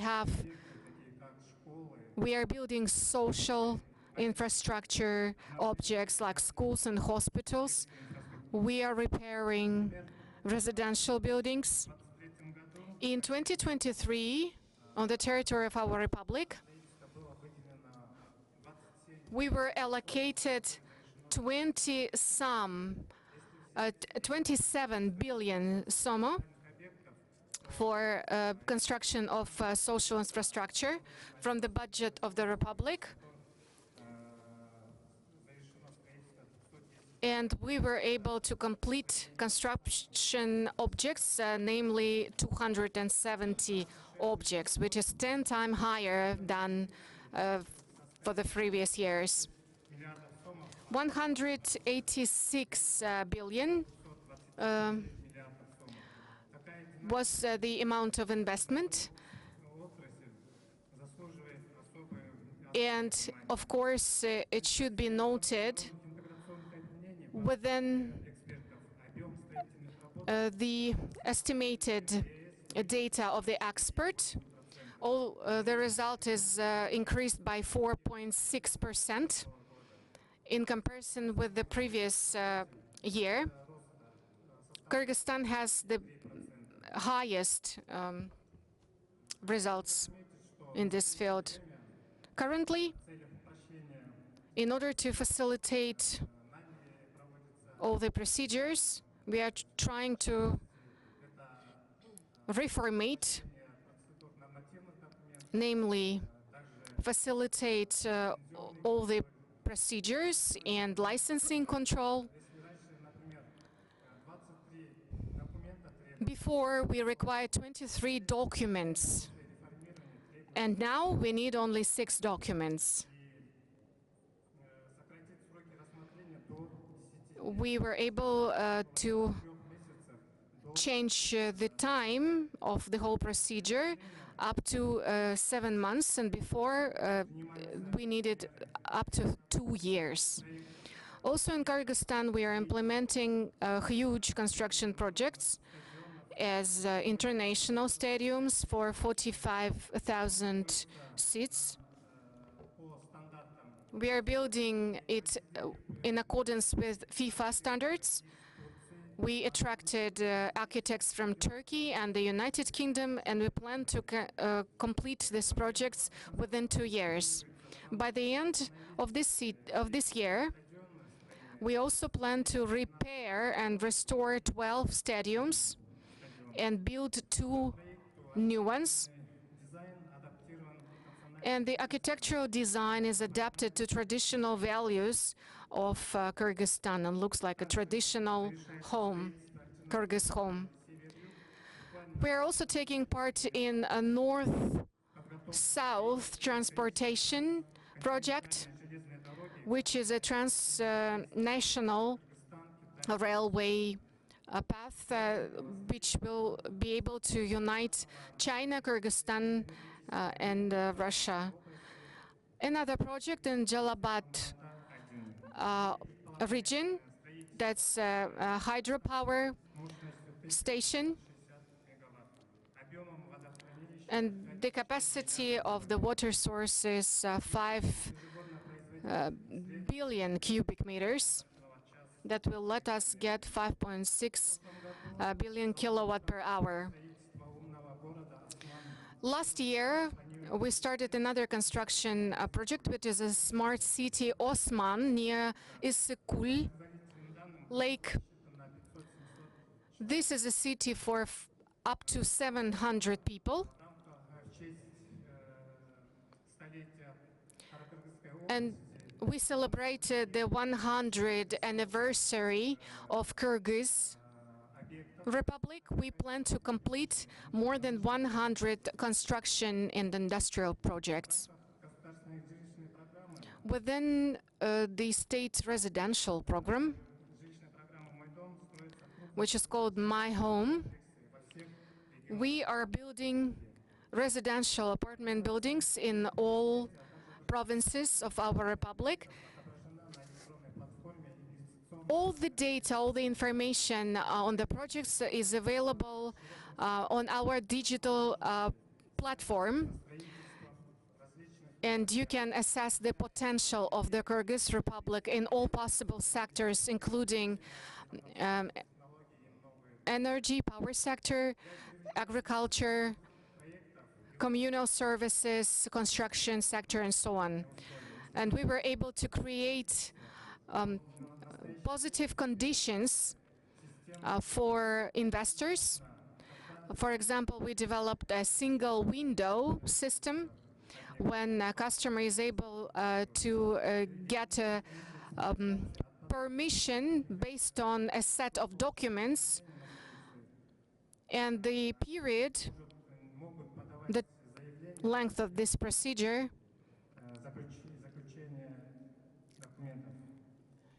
is really quick now. In the end, to conclude, I would like to mention that Kazan Forum is not on the platform for dialogue, but also a chance to find partners and investors.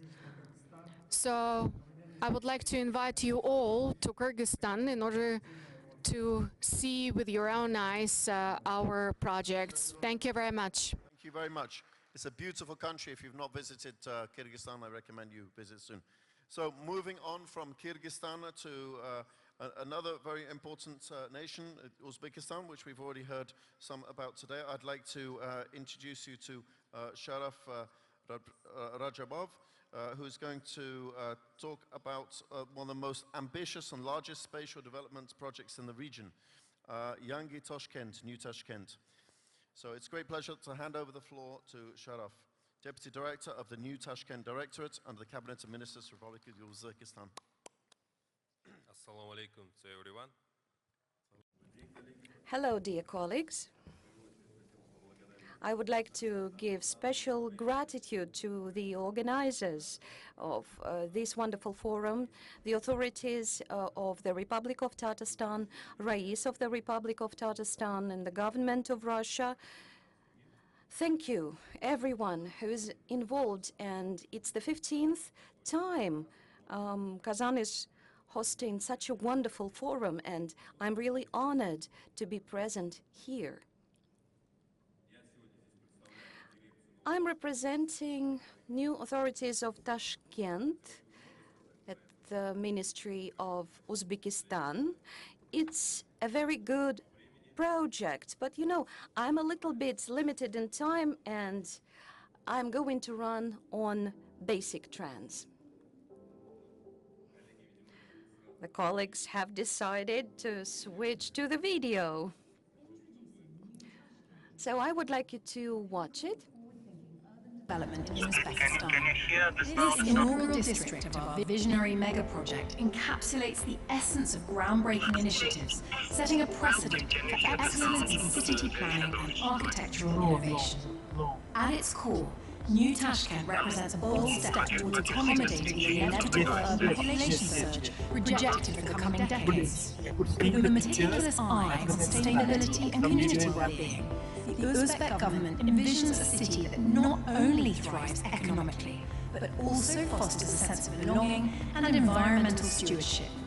Underpinning these architectural marvels is the comprehensive master plan for New Tashkent, meticulously crafted to ensure equitable access to green spaces, community facilities, and employment opportunities. With a commitment to allocating ample green space and essential amenities per capita, the city aims to cultivate vibrant neighborhoods that thrive on inclusivity and environmental resilience.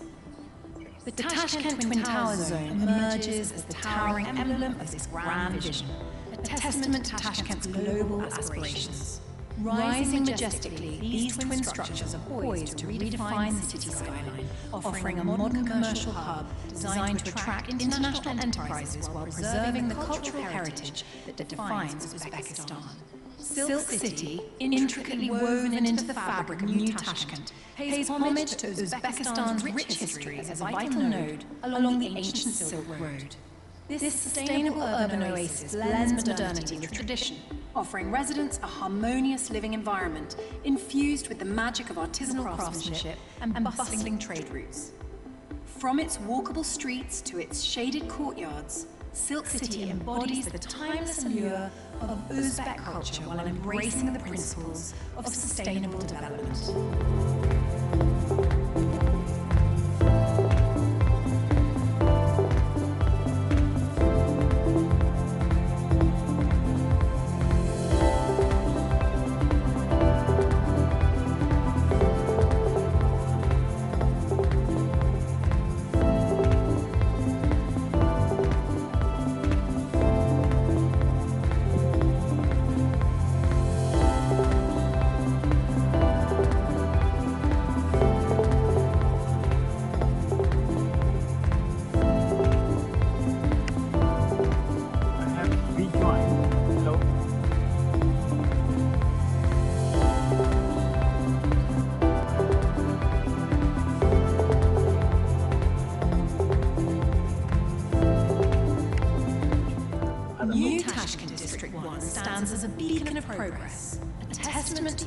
Government's unwavering dedication to shaping a future where innovation, sustainability, and cultural heritage converge. As the cityscape evolves and dreams take shape, New Tashkent beckons the world to witness the dawn of a new era in urban excellence.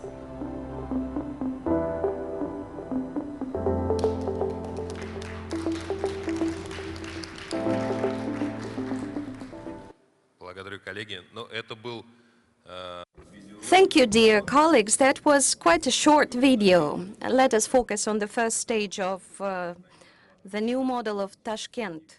It covers 20,000 hectares, and thanks to our president of Uzbekistan, quite a lot of work has been done by the authorities to implement these ideas into practice, and a more detailed information is always here to be shared with our partners. Feel free about this. Thank you for your attention. Sharif, thank you so much. This mega project really is one of the largest projects in the world. It's futuristic, it's aspirational. I think we all look forward to visiting it. So we have two more short presentations. The first one is from India. We have not heard from anybody from India today, so the next speaker is the Chief Scientist of the Central Construction Institute of India, Dr. AJ Chureshia, who will be presenting traditional and modern construction technologies in India. I believe this will be online, yes. Could you please connect, Dr. AJ? Yeah, my picture is coming, but Dr. AJ, pleased to hear from you. Please go ahead, yeah. Coming there. Camera,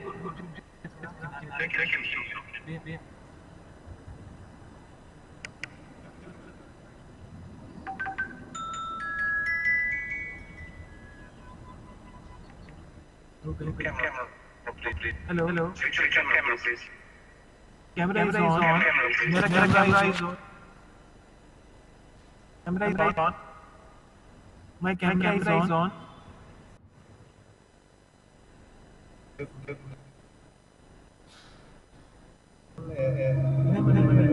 नहीं आवाज नहीं आ रही तुम्हारा नहीं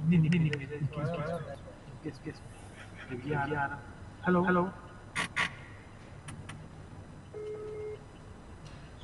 Presentation. So just tell. So.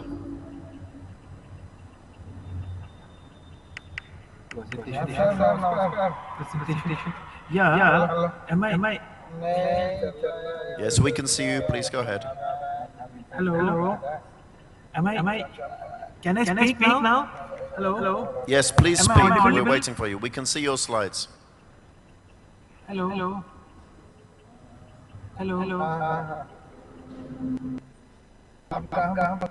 Please start. Am I? Hello.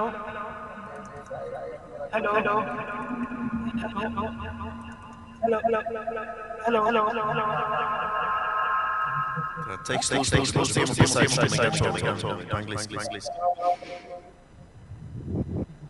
Am I audible?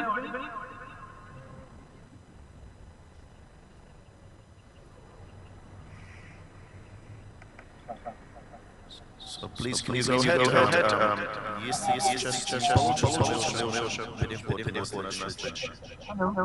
Well, if you're not successful. Can I start my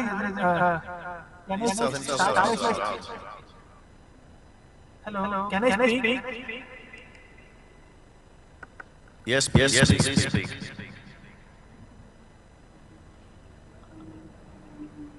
I'm getting a full podium.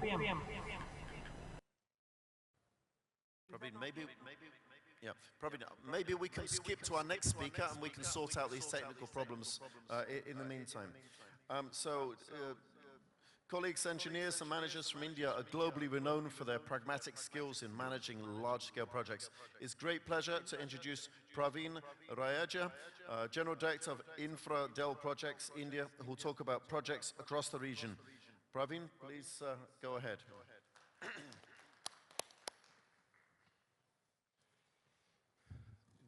Good afternoon, everybody. First of all, thanks to the organizers, fellow citizens of world who gathered here to speak on a very, very important topic, sustainable living, sustainable cities. I represent a construction company which primarily works in oil and gas sphere, the only construction company of Indian origin in Russian region. But knowing the importance of the topic that was chosen for this discussion, please allow me to speak as a common man or just a child of this Mother Earth. May I? Well, I will briefly speak about myself. My work, which primarily was in metals, 14 years, then oil industry, oil gas industry, energy, power, of 35 years took me to 10 different nations. And I believe that I have gathered some experience to speak about the construction, its impact on everybody's life. So I'm just a child of this Mother Earth at this moment. Thank you. Well, we have gathered here to embark on a journey through time, tracing the legacy of our ancestors' wisdom and the lesson it holds for the modern day challenges. Centuries ago, our ancestors established thriving cities that stood the test of time. I believe everybody agrees this. that the major cities that we love to speak about, wherever they are, they were established none of us, but our ancestors probably few hundred or probably 1,000 years ago. Their genius lay in understanding the complex balance of nature and harnessing its elements to their advantage in a graceful dance of coexistence.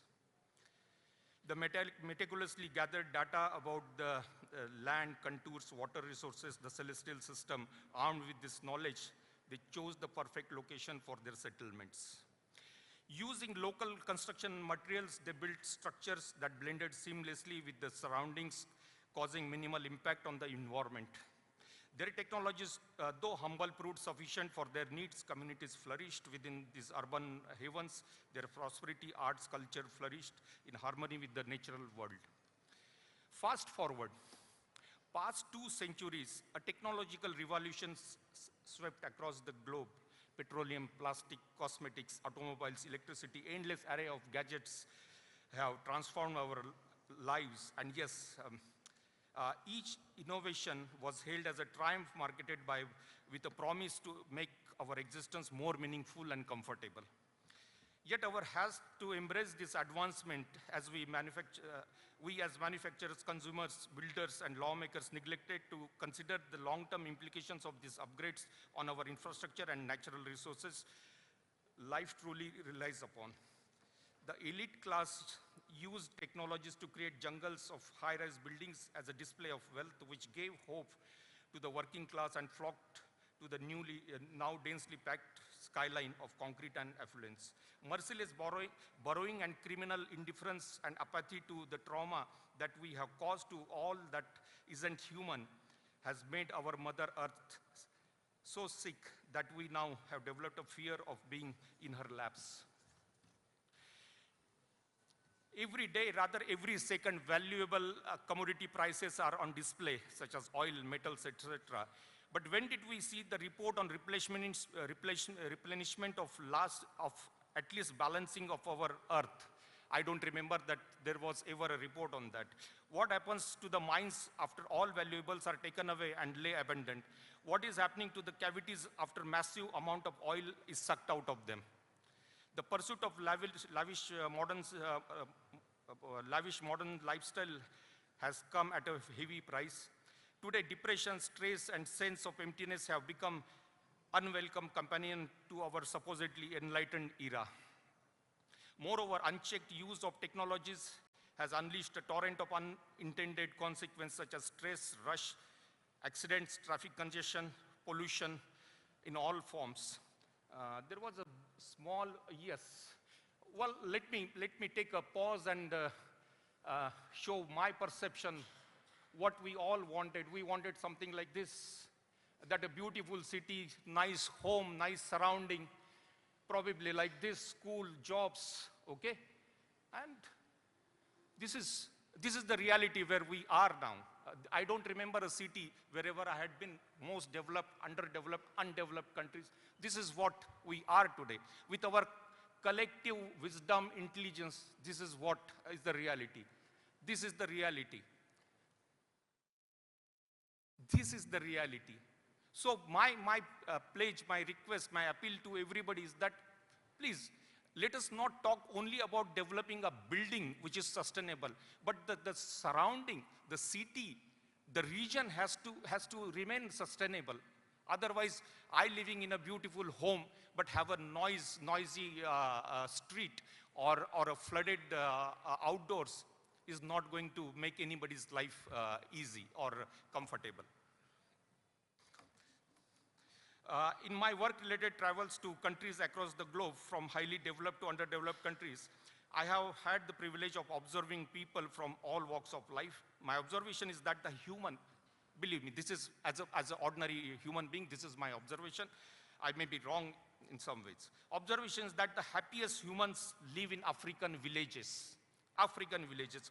One can see the prosperity they enjoy in terms of simple human life. It is there only. I saw a childlike smile on a grown-up's face.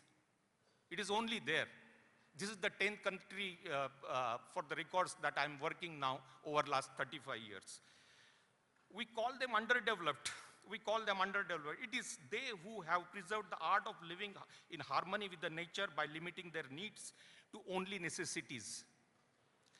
You will hardly find someone who is depressed, stressed, or looking for goddamn own space. These are modern words which have come with our modern lifestyle, that I need my space. These words like stress, my own space, depression, I have never heard when I traveled into deep into Saharan region or African region. They are the gifts to the city dwellers. They are gift to the city dwellers. They all probably need all they probably need is to keep us modern human beings away so they continue to live in peace and harmony with the nature they love. Do we have a lesson in all this? We live just one small life. Do we want to spend it by brandishing expensive gadgets, cars, palaces like villas? However necessary, but stressful and empty. Or it is time we take a hard look on means solutions to collectively live the life with true happiness, which is only inner phenomenon. Happiness, yes, I believe it is only inner phenomenon. An intangible feeling. The yoga, which means connecting up in a bigger sense, connecting with inner self and Almighty's generous blessings of His creation, is yoga. Do we wish to spend a life of a warrior the great, who fought battles since early age, conquered kingdoms, gathered wealth, became a hero, but hey, he spent most of his lifetime on horseback, away from his home and the loved ones, and in a place where locals despised and cursed him for what he was doing to them. How about living as a farmer or a trader rather than someone hailed as a warrior the great? Why not? What do we do? What do we choose? Should we want to live the life of fullest expanse, flourish, go on pilgrimages, picnics, festivals, be joyful, or should we harm and conquer and gather lifeless weight of gold assets that you ultimately leave behind and land that you will never harvest? My friends, have we become ensnared by our own brilliance? Have our inventions become our masters, driving us to a point of crisis? It is time for us to pause and reflect. Our ancestors left a legacy of stewardship and harmony with the nature. Their cities were living testaments to the delicate balance between human ingenuity and the environmental sustainability. As we navigate the complexities of 21st century, let us draw inspiration from their wisdom. Let us prioritize technologies that enhance our lives without compromising with our planet. Let us embrace sustainable practice that ensures a vibrant future for generations to come. In the tapestry of our global village, in history, various cultures and their values have always placed a great emphasis on community harmony and the preservation of our surroundings. Let us use our collective wisdom to forge a path forward and forward that honors our heritage while embracing the challenges of modern age. Friends, as we envisage sustainable cities for the future, renewable energy must take center stage. Renewable energy sources such as solar, wind, and geothermal offer a clean and sustainable alternative to fossil fuel.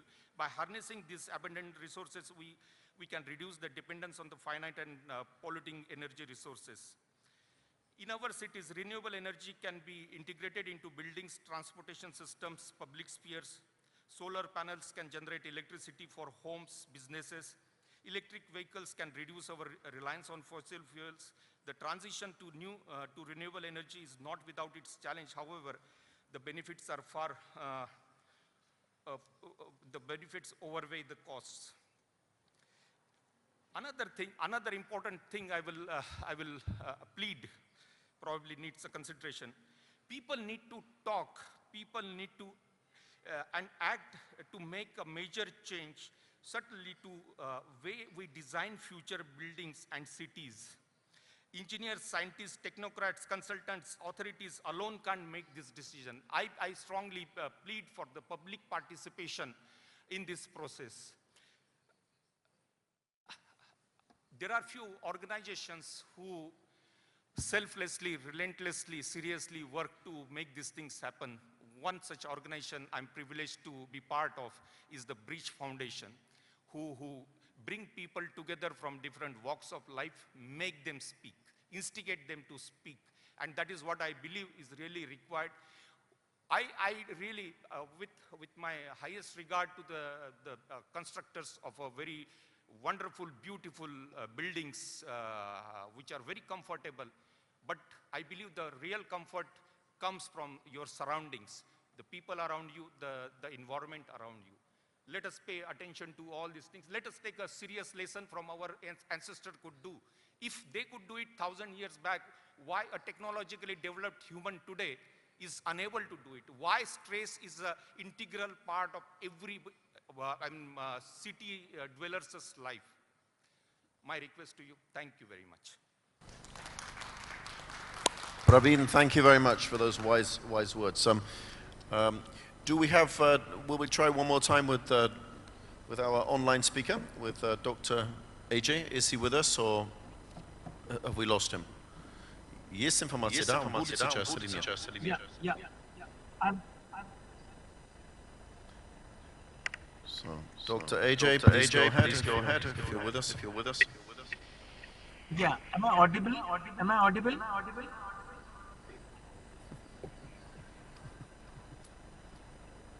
Hello. Yes, we're ready.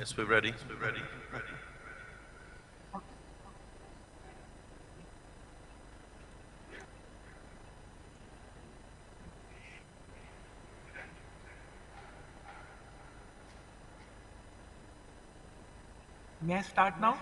Yes, please start. Thank you. Greetings from my side, from India. So thanks to the organizers for giving me an opportunity to speak on traditional and modern construction technology in India. Может быть. So, when you talk about countries like India, it is very diverse in nature.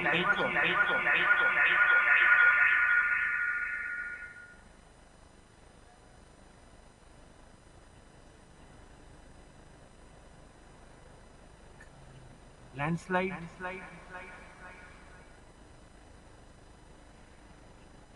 drought, floods, and so on.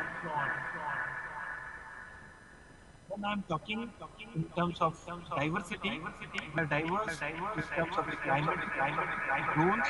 We have 5 climate zones.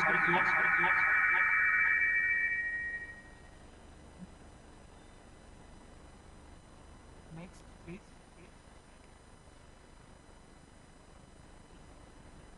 Diverse in culture. Коллеги, я предлагаю остановиться с презентацией, не получилось из технических причин. Dear colleagues. Next. Quickly. Diverse culture, material, technologies. Next.